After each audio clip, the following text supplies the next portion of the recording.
श्रीवासुदेव विमलामृतधामवासम् नारायणं नरकतारणनामधेयम् श्यामं सितं द्विभुजमेव चतुर्भुजं च त्वां भक्तिधर्मतनयं शरणं प्रपद्ये शिक्षार्थमात्रनिजभक्तिमतां नराणाम् एकान्तधर्ममखिलं परिशीलयन्तम्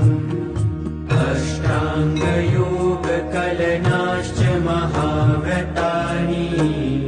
त्वां भक्तिधर्मतनयं शरणं प्रपद्ये